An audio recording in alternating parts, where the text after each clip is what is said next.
know, there are some Sundays, and I know I do this for a living, and you pay me the big bucks to do what I do. But there are some Sundays where I would love to just sort of sit in the pew and let's just do only music and maybe some prayers. And Claire says yes. Well, Janice says yes. Okay, let's take a vote. How many people think that maybe once in a while we'll do a service, which is basically music, a little bit of prayer, maybe a couple of Bible readings, no sermon? There's only one problem with that. I'm glad that the word has to be preached. I know Walter. Everyone should consider. I know Walter. We got. This is the proclamation of the word that we learned. There you go. And I'm about to proclaim the word. So there you go. I hope. But you know what? This year we're looking at a whole bunch of. I won't say new things because they're not new, but new ways of doing this, the old things, the things that we've already been done, is really playing guitar. And we're thinking of having the kids in from Sunday school a little more, some more kids talks. I said to Elaine just before that one of the things I'd like to do this year is some Sunday have a blended service where we're all together, Sunday school and grown-ups, in the hall, and instead of a sermon have a craft, because I remember one time, a number of years ago, it was like I was ganged up upon by some of our seniors who said the kids get all these exciting, wonderful crafts to do and we never get to play. We want to play. And so we did. So we're looking at all those options. And in one sense, what we're doing is exploring ways, experimenting ways to be church in our age. And so that's the theme of the sermons for the fall season. In one way or another, the hook, those of you who've been around here for a few years will know that what I do this time is set up the theme and looking at being church. Now, I would like to say that the idea for this theme came from a really positive, upbeat place. But that would be untrue. It didn't. There's some things going on that really bother me. This is the point at which maybe we shouldn't be YouTubing this because I may end up in trouble. But, well, so what? I've never got that much longer to retire. There's some things going on that really bother me. I am just generally, I know there are exceptions, but in general, I'm opposed to closing churches. I really am, closing and selling churches. It gets me in the gut. Now, I know some of it hits pretty close to home. The church that I grew up in, St. Nicholas in NUG, is having its official closing service after 105 years on September 30th. Frankly, I haven't decided yet whether I want to be there or not. There's part of me that doesn't, part of me that just wants to be anywhere else. St. Matthew's in Hampstead is gone. Church of the Advent Westmount is gone. St. Xavier's in Lachine, Lorne Tardy is gone. A lot of our northern parts of the diocese, either combined and amalgamated, are gone. The West Island, St. Augustine's is gone. St. Paul's Machine is closed. Let's see, what else? Yeah, Paul's. It's just something that just continues to happen. And last year at the annual clergy conference, the speaker is Bishop Mark McDonald. He's our bishop for First Nations and Aboriginal people. And he said something. He has a way of talking that's very soft, but very powerful at the same time. And if you're actually listening, it'll hit you like a 2x4. He said that when we close churches, we do so not based on ministry needs, but based on economic realities.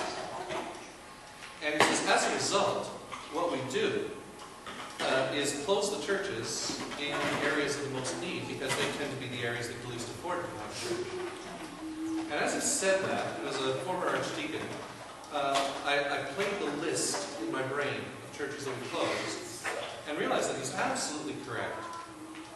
And I'm just sort of wondering if we've bought into a model of church that A, doesn't fit for our era, and B, needs to be modified into something that does fit more for the times that we're living in. Is there another option?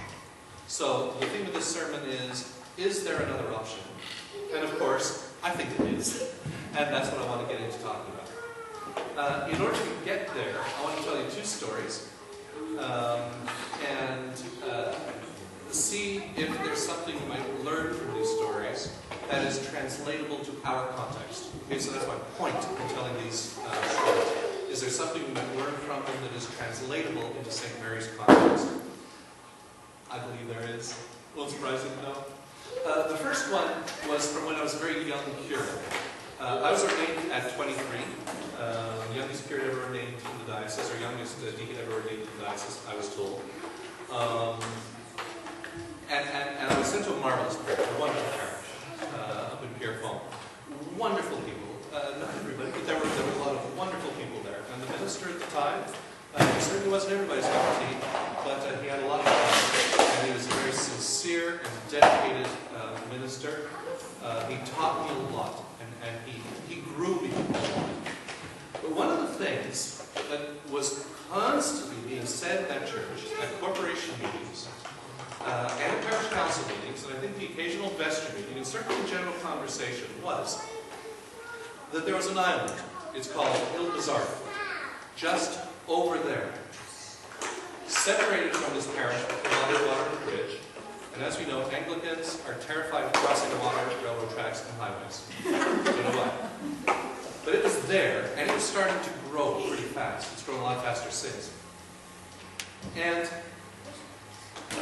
one of the thing that was being said was that it was so unfortunate this church was off the beaten track, because we really should be reaching out to them. But if they want to come to us, it's hard to find us. Okay? And I was hearing this and thinking, you know, there's something wrong with the picture. Because I got to tell you, and I felt this then, and 35 years later, I still feel it. 32 years later, I still feel it. When people want to find a church for some reason, they do. The Irish dancers have no problem finding St. Mary's. The voters, I'm sure on Tuesday, if we had somebody at the door, we could hand out fake ballots and get whatever party we like elected, because St. Mary's isn't the polling station this year because of the Irish dancers. I told me that's a bad thing, but anyway. Sorry for that. Didn't mean to sound like that. But when people want to come here and vote, they don't have any problem finding a place. Scouts never had any problem finding a place. When people want a marriage or a baptism, they don't have a problem finding a place. And I got to tell you, the funerals that we've done here, nobody has ever said to me, I missed it because I couldn't find it. So when people want to find something, they can. Well, the year came when the city of Kirkland put through a road called Jacques Bazar, which meant that now that church was right on a main road. And you know what the attitude was? Not now we have an opportunity to go out, but now people will be able to find us. Do you see what's wrong with that? Now let me ask you the corollary question.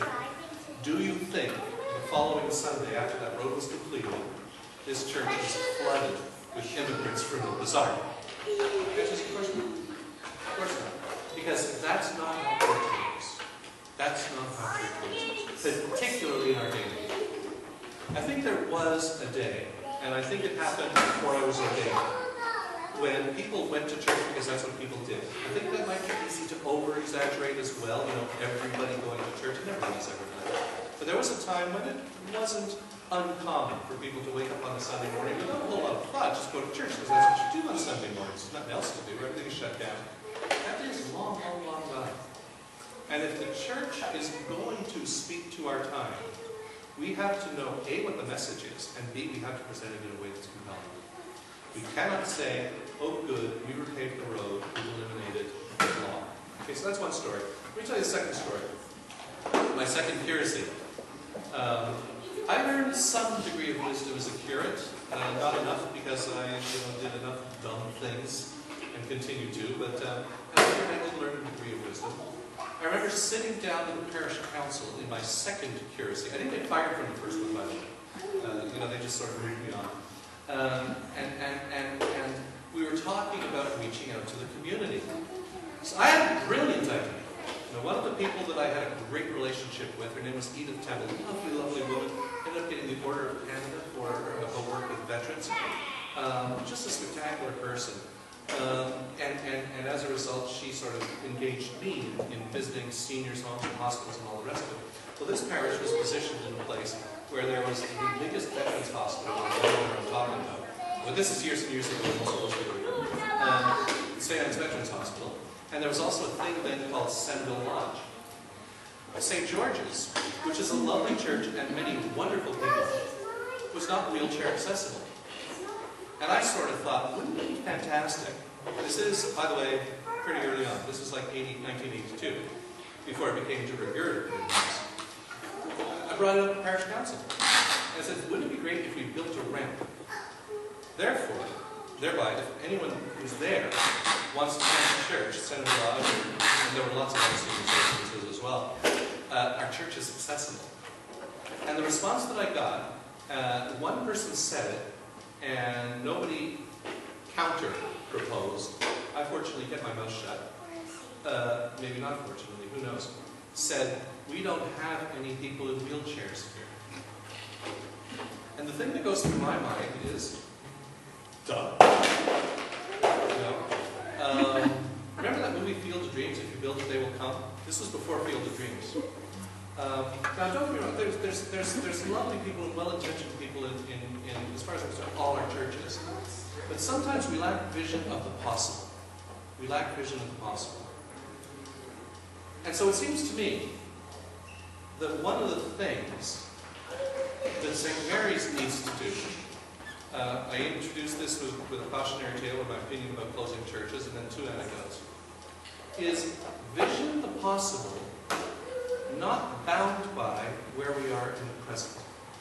Okay? Now, I think that might actually be a sentence worth repeating. Vision the possible, not bound by the present. So if we were to all vision the church for the future, here's my question. What would it look like? And here what I'd like to do is just sort of, maybe it's a bit of a digression, I hope it isn't, but just throw a few things out there to chew on, and I hope in the context of this sermon I hook it all together at the end. One of the realities of the Anglican structure and many other structures is we tend to have clergy. You know? Clergy can be a tremendous strength. I know I'm one, but forget that. I wasn't even in the practice. Clergy can be a tremendous strength. They can also be a tremendous liability. I read a book one time that said if a priest stays long enough in his parish, the parish will begin to resemble the priest, both the strengths and the weaknesses. And I sort of went, oh! Because, of course, the first thing I do, being an erotic person, is I think of all my weaknesses. And there are many, you know. You can ask Marie all about them at the end of the service. I'm sure she'll be glad to tell you. Well, she should. But anyway, there's lots. There's lots. And a parish, without doubt, is to some degree limited by the priest's limitations. A parish is also strengthened by the priest's strengths. And the parish will also begin to resemble some of the priest's strengths. I'm going to talk about both, but I'm going to start with the strengths because I'm more comfortable with that one. Very clearly, when this place hired me in 1989, there were a couple of things that I was really good at. And one of them, of course, was music. I am musical. I've told you the story. I won't retell you the story of an event that I had with my music teacher in high school where, you know, I was good. I was really good. But he knew I could be much better, and he took the time to connect with me in a way that I could actually hear by saying, well, you plan on being a minister, you're going to have to work with organists, choirs, plan hymns, plan all sorts of musical stuff. You need what I have to offer you. And I said, he's right. And that set me on a different path in my attitude towards music. Clearly, when I came here, one of the things that the selection committee saw and wanted was a change in the musical program. And I have enough musical knowledge and background to be able to do what's necessary to implement and integrate that. And so we've seen that. And when people come here, they have one of 2 reactions to the music. Either it is so not their cup of tea, or they think it's really, really, really wonderful. And it's one thing that the youth worker in the diocese comments on repeatedly. The music that's here is just spectacular. So that's something. So that was one thing. Another thing was, in the parish profile, Claire will remember this, and I've said it often, youth ministry with a youth group with year-to-year continuity. Because the parish looked at the demographics, saw the average lifespan of the youth group in here was, and realized that it shouldn't be so, and that needed to change. And so they wanted to hire a minister that had some experience of youth. 23 years later, I don't know if there's another church, that probably is, in our diocese that has had a youth group continuously for 23 years. And we have developed a flow through. Now let me quickly add, on the parish begins to resemble the minister thing, one of the things we have been truly blessed with throughout the years is the number and variety, and I would even say almost an abundance of wonderful people who are willing to dedicate a tremendous amount of time to the youth ministry here. Valenessa comes to mind. Ellie sat with you for a while. Lynn's been part of it. Bethany's obviously part of it. Claire's been part of it. And that is essentially crucial. So these are some of the ways in which St. Mary's has begun to resemble some of the strengths of the minister. There are other ways in which our identities have created a synergy. Again, I hope this doesn't come across as self-aggrandizing, but I'm just trying to put it out there.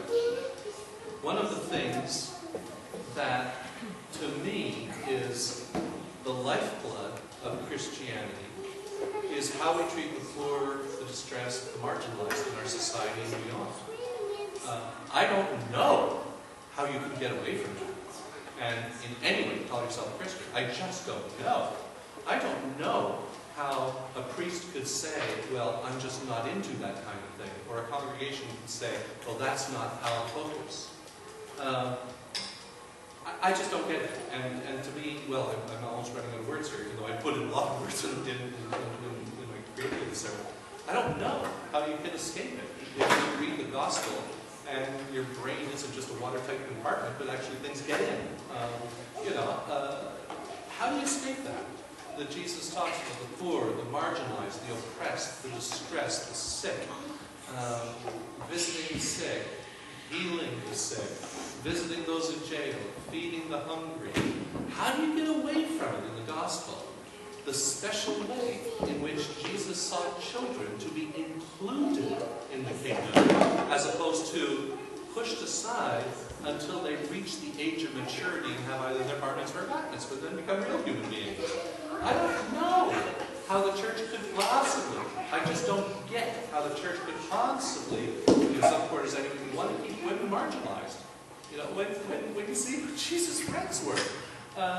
And look, Easter Day, the men were all hiding and the women were there doing, anyway, I just get crazy about this. But I don't know how a church can escape that. And I gotta say that St. Mary's has always had, it's an undercurrent, It's like those really low frequencies on your subwoofer that you feel rather than hear.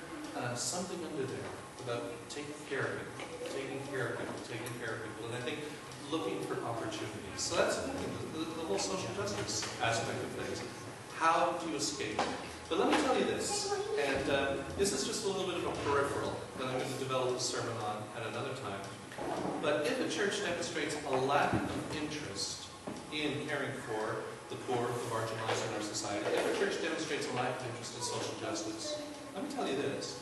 Any Christian that is passionately committed to justice will not hang in your garden. They just won't. Why would they? They will go somewhere where there is passion for justice. Anyway, another thing is the whole area of seniors ministry. I don't know, some people have said about me and that I'm only into the kids. It's interesting because others have said I'm only into the old people, which is kind of ironic. But anyway, ask me if you want to know the answer to which I'm into or whatever.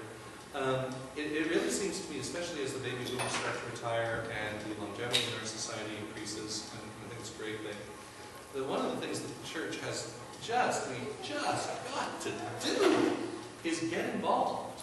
You've heard me say before, it was just over 10 years ago that I went to one of the residences on the West Island and just offered to do a service at any time.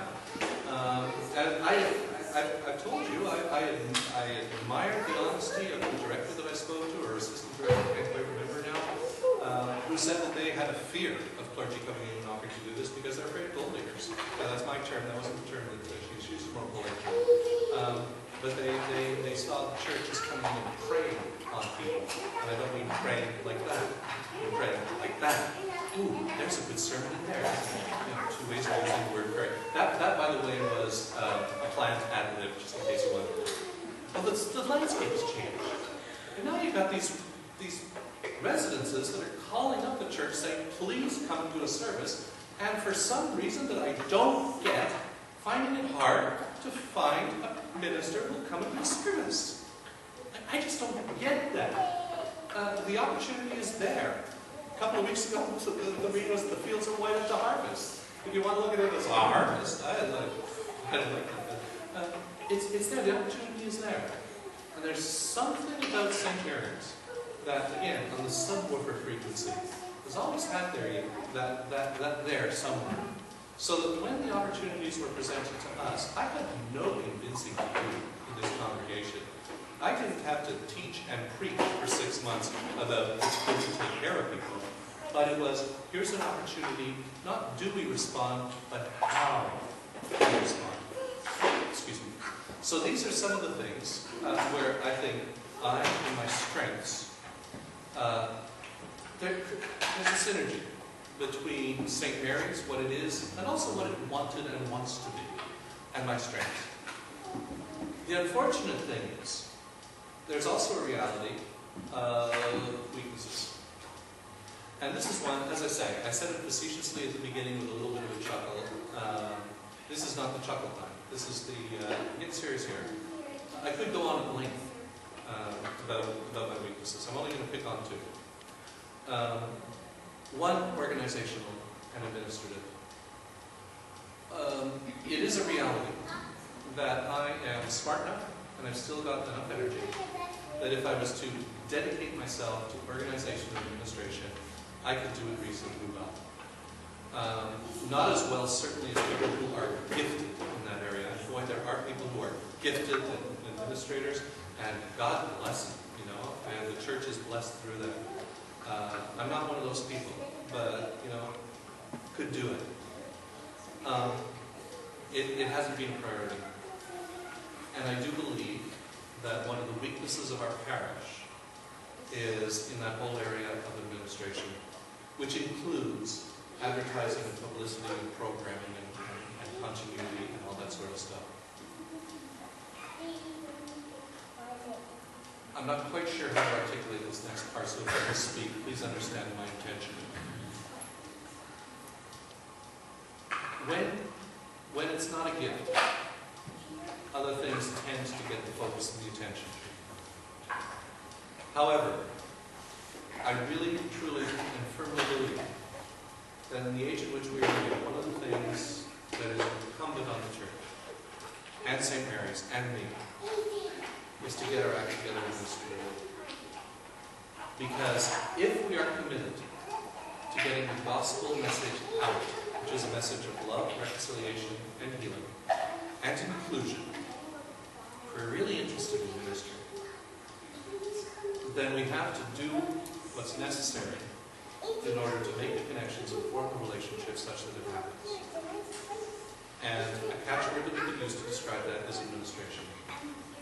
And I got to tell you folks, and I will tell you this till the day they hand me my first pension check and roll it beyond, I need help on that one.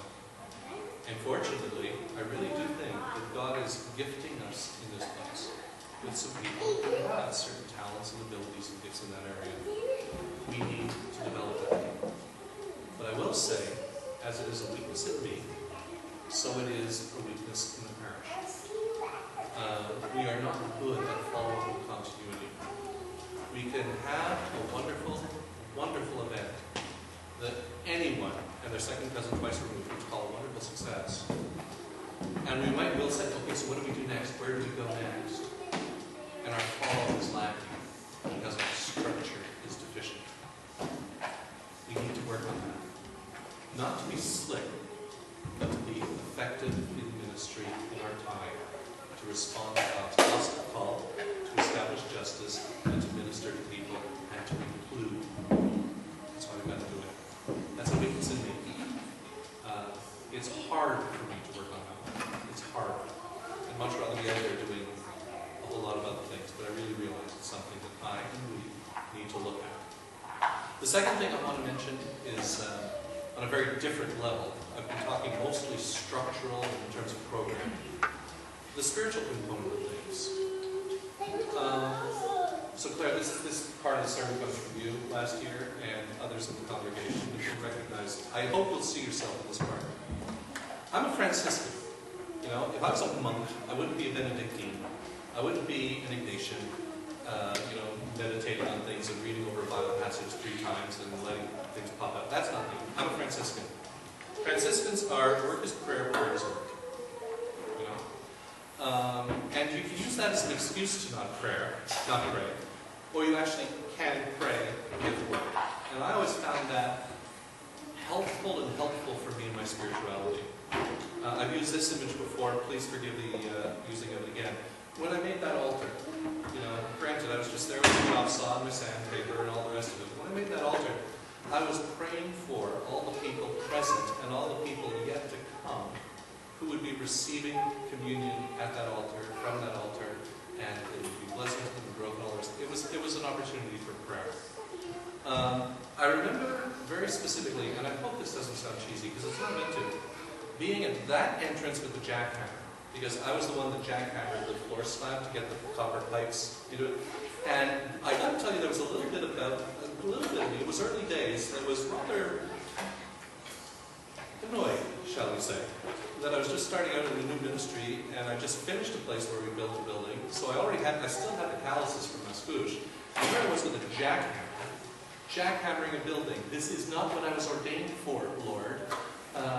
And the Lord's answer, sadly, is, well, yes, it was. Thanks for the humility lesson. But as I was doing that, as a Franciscan, I was thinking about this place as a tool from which God's work was to go forward. And I was praying for it and us in that place. That's Franciscan. As you're doing something, and I know some things are harder than others. Taking out garbage, that's actually an easy one to pray as a Franciscan. Haven't done the doing the dishes or cleaning the toilets. Yeah, well, anyway. But that's a Franciscan. And that's one model of prayer. But there are other more contemplative types, more inward types, that we need to develop. And I think that one of the areas, I know, but one of the areas in which we have to spend some serious time and energy is maintaining and developing the inner life to a depth that we haven't done yet.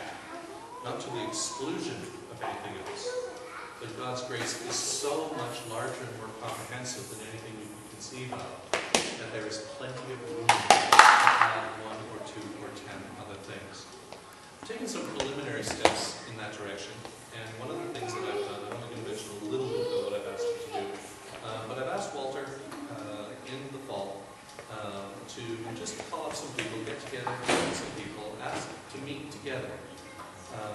It's fuzzy around the edges, but the point is there at this point. To meet together just to pray. Pray for me, please. Pray for us as a congregation. Pray for our church. Pray for God's mission in the world. It's not a time to beat each other up with Bible passages or, well, you may sing prayers if you want, but it's a time to get together and just go to God and offer us to God. And I think that's one of the things that we will involve as a team for the season as well, in light of this What is Church thing. Offer ourselves to God and see what happens. So I've asked Walter to do something with that, and you'll get more details in the near future. So that's a little bit about what I've seen.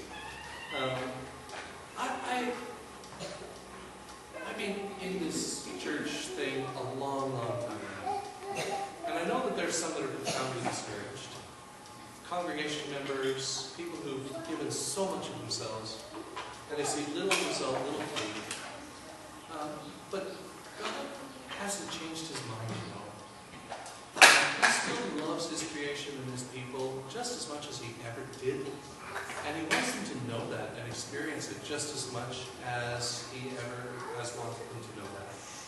He still provides ways for us to come into relationship with him and thereby relationship with each other in a new way. He still, through the working of his Spirit, gently sometimes, powerfully sometimes, cataclysmically sometimes, speaks to our heart and just grows something inside of us to care for his world and its people. To care for the hurting and the lost and the lonely. to welcome children or a stranger in our midst, and to build new things. Because at the end of the day, church is for two things. One is the worship of God, who deserves our love, and our worship is just a way of expressing that love. The second thing that the church is for is to build God's kingdom. That's what Dollar is for. That's what it's still for. That's what St. Mary's is for. That's what each one of us is for. Now let's pray. Amen. God, we come to you this morning, your people in this place, with strengths and with weaknesses, capable of so much spectacularly good, and also, at least one or two things that perhaps aren't quite so good. We offer it all to you, praying your blessing on us as individuals and as a collective which we call your church. Pray for churches that are facing particular issues of whether they have a future in their present form or not. Pray for those who lead the church. Pray for those in positions of responsibility. For bishops, for archbishops, for clergy. Pray for wisdom and openness to see new ways and new opportunities and options. And I pray for that openness at St. Mary's, that though there are so many things that we can celebrate and be rightfully proud of, there are still ways in which you are calling us to move forward to do new things.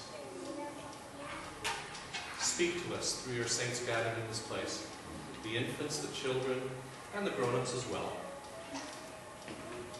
And thank you for the many people who offer so much of their time, their talent, and their substance for the sake of your kingdom in this place. In Jesus' name we pray. Amen.